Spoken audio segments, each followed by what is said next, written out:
Boa noite a todos. Esse é mais um podcast do Instituto Via Cultural, no projeto Via Cultural Mix, contemplado pelo edital Paulo Gustavo. Estamos eu e a Laís aqui, novamente. Mais um encontro, né, Laís? Sim, boa noite, Ana. Boa noite, todo mundo. Prazer estar aqui de novo para conversar sobre arte, mais uma vez. E hoje também está aqui com a gente a Ana Paula, né, que trabalha com a gente muito nessa área de comunicação também, não só como educadora, mas também como comunicadora. E o nosso convidado, o Cláudio Barros, que é um artista plástico incrível, mas é um artista também super engajado na educação, né? Sim, sou. Logo quando eu comecei a trabalhar com arte, a pintar, logo em seguida, assim, teve a oportunidade de eu ministrar oficinas, e eu comecei a entender que esse era também o meu papel. Sobretudo a pintura, para mim, foi um recomeço de vida, né? Foi uma coisa que significou demais. E eu percebi que eu poderia ser um elo entre as pessoas e a arte, eu poderia ser um iniciador, né? Em diversos projetos. Foi em São Paulo que eu comecei mais efetivamente na Bienal, na 18ª Bienal, 19ª Bienal. Então é uma trajetória, estou falando de quase 40 anos, né? É, mas o legal é que assim, essa impregnação, né, na questão do ser esse elo, de ser esse comunicador dentro da arte, te trouxe caminhos incríveis também. Para quem está nos ouvindo, eu queria comentar, a gente teve um workshop incrível com o Cláudio, em que ele levou um pouco também do trabalho dele, a gente colocou um pedacinho do workshop no ao vivo do nosso Instagram. Ana, Então, fala um foi um workshop. pouquinho. Oi, pessoal, sou a Ana Paula. Eu trabalho com comunicação na Via Cultural, também dou aula em outros projetos de ética e cidadania.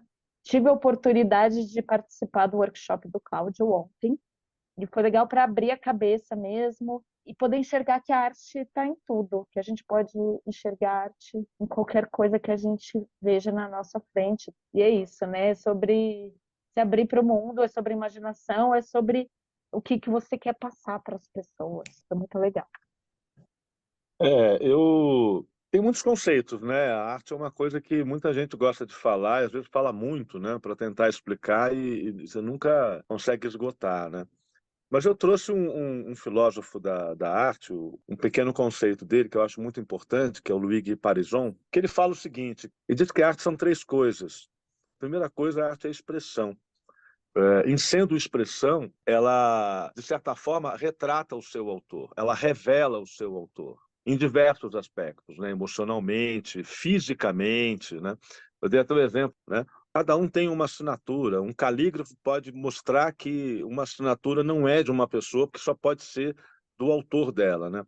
A arte é assim, ela revela, e quanto mais você trabalha, quanto mais você se desenvolve, né, mais profundamente ela vai conseguir, o seu trabalho vai te revelar. O segundo aspecto é que a arte é produção, a arte é um fazer. Esse fazer nem sempre é um fazer material. A gente tem na história da arte, né, a partir do Marcel Duchamp, a arte também é conceito, também é ideia, mas não deixa de ser um fazer. Pensar, né, também é um fazer. Então, ela é um fazer, é uma produção, né? Muitas produções, toda a produção humana é poiesis, é esse fazer inventivo. Tudo que é feito, né? Objetos, indústria, vasos de cerâmica, mas nem tudo é arte. E a terceira coisa é conhecimento, porque todo artista, por mais íntimo, por mais particular que seja a obra dele, ele está trazendo para o mundo algum aspecto da realidade. Então, isso é muito importante a gente ter isso muito claro, porque não é a repetição, não é a cópia, né? Não é você ficar fazendo aquilo que já foi feito. Muitas vezes você tem graus diferentes, né? Tem artes muito boas, né? Tem outras artes que não são tão boas, mas continua sendo arte, né? Na Então, verdade, tem. Desculpa. falo. Não, não, pode falar. Ah, então tá. Não, eu ia comentar que assim, que justamente essa questão do bom, ruim, do certo, errado, na verdade, o mundo ele tem lugar para tudo. Agora, tem É, lugares que são destacados e que são, digamos assim, olhados né, de uma forma diferenciada pela qualidade daquilo que você está exprimindo, que você está representando, que a história ela vai guardar aquilo que é importante, né, ou aquilo que é representativo para aquele grupo social. E aí eu te pergunto uma coisa, porque quem escolhe, né, quem escolhe aquilo que vai nos representar, muitas vezes não somos nós. Muitas vezes é o grupo, às vezes o tempo, né, é uma entidade, né, implacável, né? Muitas vezes uma obra que, num momento, ela é muito famosa, muito vista, muito comentada, passam-se aí os anos e aquilo fica pelo caminho. Outras vezes você vê artistas que foram desprezados no momento que trabalharam, né? Por exemplo, Vermeer, né? Van Gogh, O Van Gogh é um caso controverso, né? Porque os artistas gostavam muito da obra do Van Gogh, né? sim, mas ele não Então, tinha, digamos assim, a leitura fora do mundo artístico. não tinha, né? O Vermeer também passou alguns Vermeer séculos, né? também. Até surgiu o impressionismo, e aí Achavam aquele. que ele era um louco, que fazia borrão, que gastava tela. Exatamente, né? Boa produção do Barroco era muito desprezada, né? Era vista como um renascimento mal feito, né? Um Também decaimento do renascimento, né? sem valor estético. Eu queria questionar se as pessoas estão preparadas para esse mundo da criação e da obra. Eu acho que não. Não, perfeito. Não, porque é exatamente o não estar preparado que entra a arte. A arte precisa pegar você aonde você não está preparado mesmo, porque ela vai revelar alguma coisa, né? Se ela revela, é porque aquilo não está claro, né? Não está evidente para todo mundo, né? Talvez você comece a se preparar para aquilo que já está decantado. Você falou no Van Gogh. O Van Gogh, agora todo mundo pode ver o Van Gogh. Todo mundo vai entender, tem muitos textos, tem muitas coisas. Por isso que ela sensibiliza e ela modifica. O Vygotsky tem uma frase naquele livro dele, A Psicologia da Arte, que ele diz o seguinte: a arte exige resposta, porque ela te questiona. O momento de estar diante de uma obra, né, de uma boa obra de arte, ela te modifica. Ela te modifica. A primeira vez que eu vi as ninféias do Monet, eu já tinha visto aquilo em fotos, né, mas eu não imaginava que aquilo tinha aquela grandeza toda, né? Eu comecei a chorar. E as lágrimas caíam dos meus olhos. Meu Deus, eu preciso olhar isso, guardar na minha memória. Não há fotografia que dê conta disso. Eu tenho essa sensação, eu tive essa sensação com o Caravaggio. Eu Eu não tive fiquei essa assim, eu oportunidade. fiquei impactada. E é uma representação de arte acadêmica, enfim, é de uma época, mas que impacta até hoje. O filósofo Gilles Deleuze, ele tem um trecho que ele cita, inclusive um poeta, ele diz o seguinte, que o mundo não deixa de construir, né, a sociedade, um imenso guarda-sol que protege e abriga as pessoas. E o artista vai lá nesse guarda-sol e faz fendas, e fura esse guarda-sol, e rasga isso para deixar passar um pouco da luz intempestuosa do universo. E rapidamente vem a glosa dos imitadores, né, tampando essas fendas com cópias grosseiras dessa imagem que foi revelada. E vai tampando e vai criando pastiches, e vai criando imagens que tentam, de certa forma, traduzir ou amenizar essa força. E virão, novamente, novos poetas para produzir novos rasgos nesse guarda-sol. Acho que é o Matisse que fala, né, que a desordem para o artista, né, é o motor, porque você lida o tempo todo com a possibilidade de reorganizar as coisas. E reorganizar, de certa forma, é bagunçar primeiro, né? Você arrancar do não ser o ser. Então, o artista está sempre lidando com esse meio caminho, né, entre o caos e a ordem, né? Ele está criando novas possibilidades de vida. Quem fala isso é o Nietzsche, né? A arte, ela cria novas possibilidades de vida onde não há vida, né? Eu acho que ela vem para isso mesmo. Ela tem que perturbar, ela tem que te tirar da zona de conforto, porque senão Exatamente. não muda, a gente não evolui.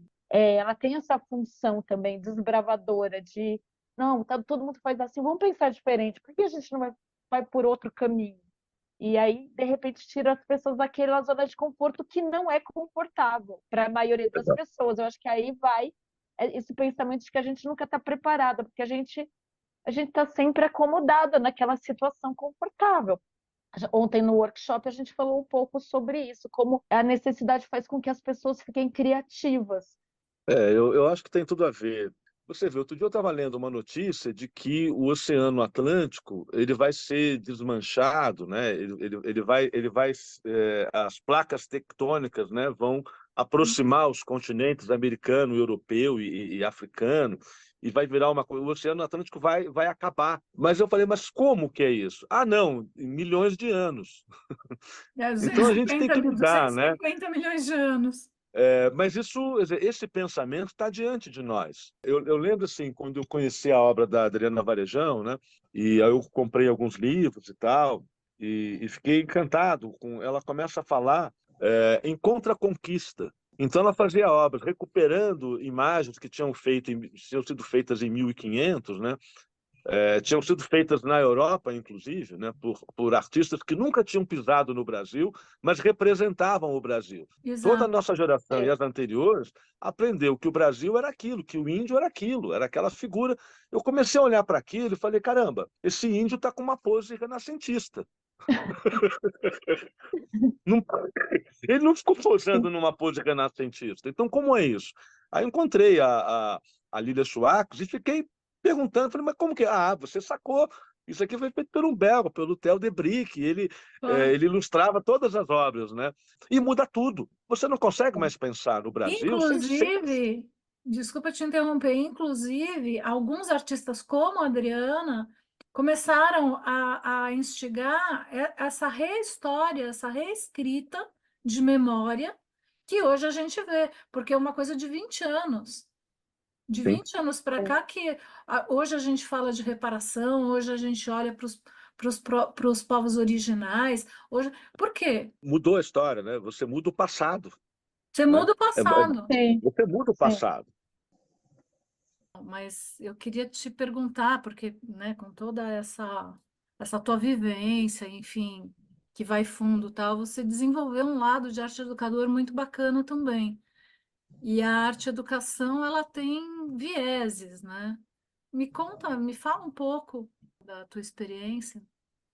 Uma coisa interessante que na 18ª Bienal, o pessoal que produziu a coordenação, né, a Anne, né, Ana Cristina Rocco, ela propôs o seguinte: do meio da Bienal para o final, iam fazer uma exposição no terceiro andar da produção da monitoria.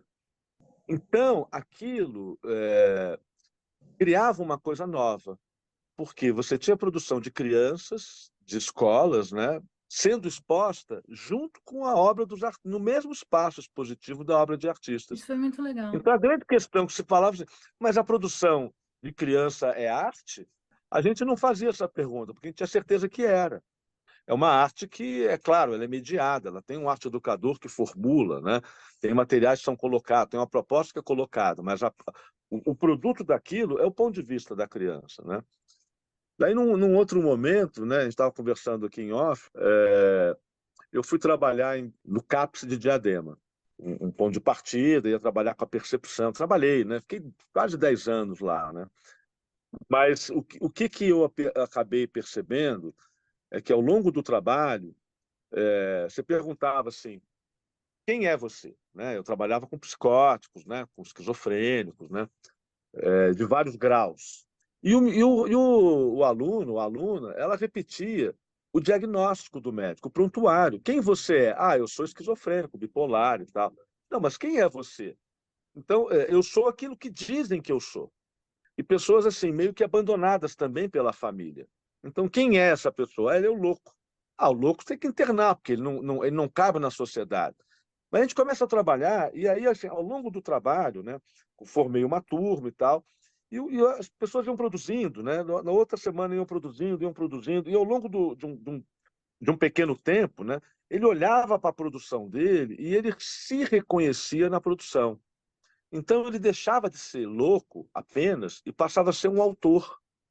Tem uma frase aí do pesquisador que fala: a obra cria o seu autor. E era exatamente isso que fascinava a gente, né? A obra desse. Depois a gente fez exposições, eles ganharam prêmio, venderam trabalho, a gente discutia o que ia fazer com o dinheiro, eles resolveram investir na oficina, comprando materiais, criaram projetos, né, pessoais. Não, eu quero pintar óleo, não, eu quero fazer objeto. Ele continua sendo louco, mas ele não é só louco, ele é uma pessoa, ele é um autor, ele tem um trabalho. As pessoas, não, eu tenho um trabalho, eu tenho o meu trabalho. Sim. Nossa, era tão bonito isso, assim. Mas, e É trabalhei muito muito tempo. importante, é muito importante esse relato que você está fazendo, queria até pontuar. O preconceito contra grupos é uma coisa que é muito visível na nossa sociedade hoje, muito mais do que há 20 anos atrás. E a gente vê essa postura cada vez mais radical nas conversas, nas redes, enfim. E aí eu queria colocar uma coisa que a gente navia, né? Desde da fundação a gente tem, que é um slogan, que a gente fala assim, vida é arte, faça parte. Porque a arte, na verdade, ela não cura, mas ela é parte do seu ser, né? E o fazer parte, quer dizer, você se tornar uma pessoa produtiva e não só representada por consumo ou por qualificação ou por direção, muda totalmente o seu universo interior. E daí você pode ter uma sociedade mais participativa e mais evoluída no coletivo. Porque eu acho, eu penso, né, eu vivo nessa perspectiva de que a arte ajuda a humanizar. Podia tirar até a Isso palavra mesmo, ajuda, né? Mas a arte Sim, humaniza, né? isso Quer mesmo. dizer, abre a possibilidade. Você não é um. A nossa sociedade gosta muito de rótulos, né? De classificações, né? A gente classifica, rotula, né? E aí você Exatamente. A gente está apazigua, né? É preso, né? aquilo, né? É o tal do sim, guarda-sol do Deleuze, né? Agora a arte não. Você lida com as nuances, né? Então uma pessoa não é uma pessoa só, né? Não é um rótulo só. Você pode ser o que for, né? Mas quando você começa a produzir no campo da arte, né, você vai descobrindo uma série de nuances, uma série de percepções, que é o ponto de vista que é único, aquilo, né, da frase do Morin, né, é único, né, e isso é sim, importante, né, porque você produz o conhecimento a partir da tua vivência, e o mundo passa a conhecer, né, ou Exato. tem a oportunidade de conhecer, né, Que tem a todas as ver possibilidades, que né, tem a ver com o Peirce também, que é tem a ver com a isso. questão do triângulo da interpretação, né? Sim. A comunicação, a verdadeira comunicação, ela só acontece quando você conhece o outro, quando você conhece o outro lado e sim, você consegue se comunicar, né? E É o signo entender. objeto interpretante, né? E o Exato. sim, interpretante não é a interpretação, né? O Peirce falou. O interpretante é aquilo que vai ser lido, né? E pode Exatamente. sim, ser lido de diversas maneiras, né? Quer dizer, uma produção que é colocada numa época que o artista produz, muitas vezes não é vista na sua plenitude. A gente tem uma vida aí, sei lá, você vive 80 anos, né? Sei lá, você vive uma vida produtiva de uns 50, 60 anos, né? E muitas vezes o artista não chega a conhecer o sucesso. Estava lá o Van Gogh, você falando, né? E aí, acaba? É isso que você procura? Você procura ficar rico, famoso, né? E às vezes, se você não aparece na televisão ou nos meios, grandes meios que te projetam, você nem é considerado artista. Tem Verdade. alguém que falava, se eu não estou na Globo, eu não sou nem ator, né? Porque não sou é considerado. verdade. Mas, na verdade, não é isso. Eu estava dizendo, né, que esse trabalho que eu estou fazendo hoje, quando eu estava lá terminando minha licenciatura, depois de anos que eu tinha começado, eu fiz lá um projeto para uma aula, né, que era uma oficina com madeiras recolhidas em caçambas, com pessoas de rua. Eu falava, precisa fazer alguma coisa com essas pessoas. E aí, anos e anos depois, eu estou lá fazendo o meu trabalho, eu percebo, caramba, mas eu já escrevi um projeto como esse. Era um projeto de escola, né? A escola é um lugar que o menino ia sem sapato, ele não podia entrar, tinha que ter uniforme. Hoje em dia, o aluno recebe um uniforme para entrar na escola, mas na década de 80, não. Então, era uma coisa. Então, o nosso circo lá, o nosso lugar lá no Enturmando, é o lugar que ele podia ir, do jeito que ele tivesse, Nossa, era né? maravilhoso aquela época, como eu gostava do É, Entornado.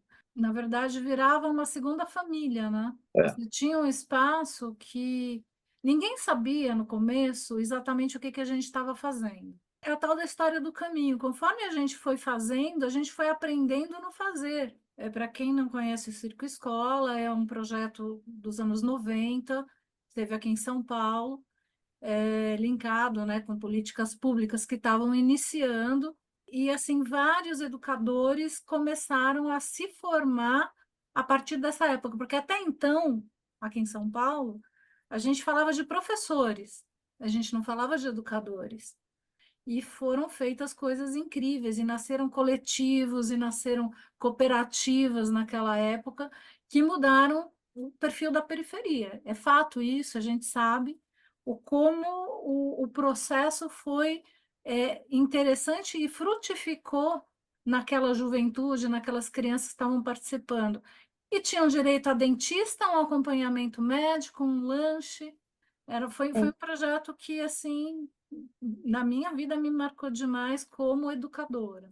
Eu lembro de uma frase do meu diretor, do Arthur Colli, numa reunião com a gente, ele fala: gente, o projeto está dando dignidade para as pessoas. As pessoas estão tendo Exatamente, dignidade, se colocam de uma outra maneira. exatamente. Então, é isso, né? Ele passa a se reconhecer como um ser humano, né?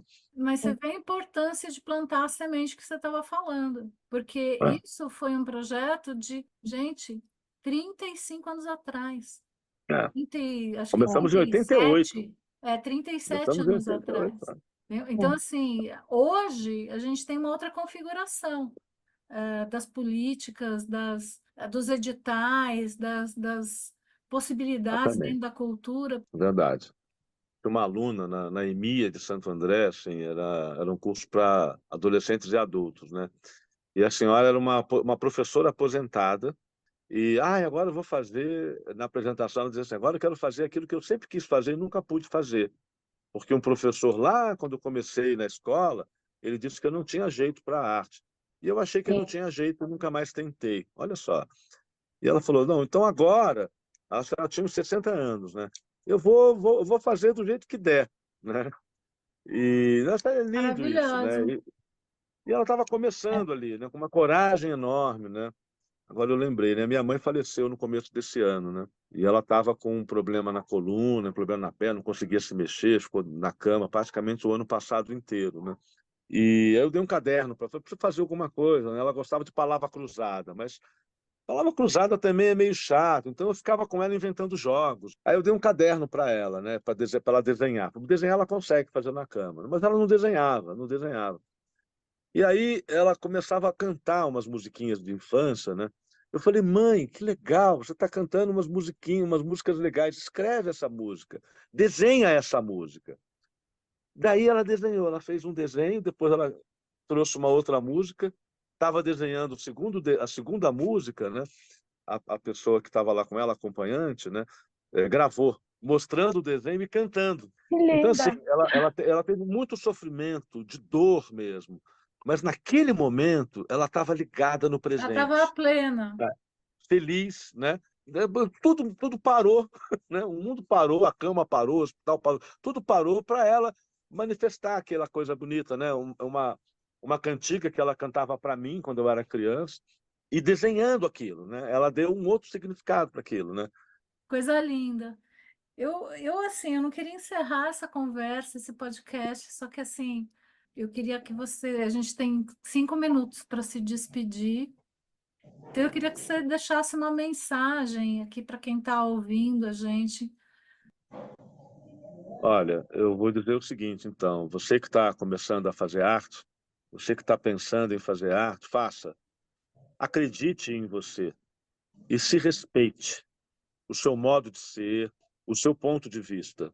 Confia no seu trabalho, porque tudo o resto você pode adquirir. Todo conhecimento, toda informação está aí no mundo. E outra, não se corrompa. É isso que meu mestre me dizia. E eu passo para frente. Lindo. Né? Olha, eu queria agradecer demais, Cláudio. Esse foi o podcast Ao Pé do Ouvido. Entrem em contato com a gente se vocês quiserem conhecer um pouco mais do trabalho do Cláudio, que é maravilhoso. Não só o trabalho de artista, mas o trabalho de educador. Então, Cláudio, queria muito te agradecer. Ana Paula, obrigada pela companhia. Laís, Obrigada a vocês. boa noite, até o próximo podcast.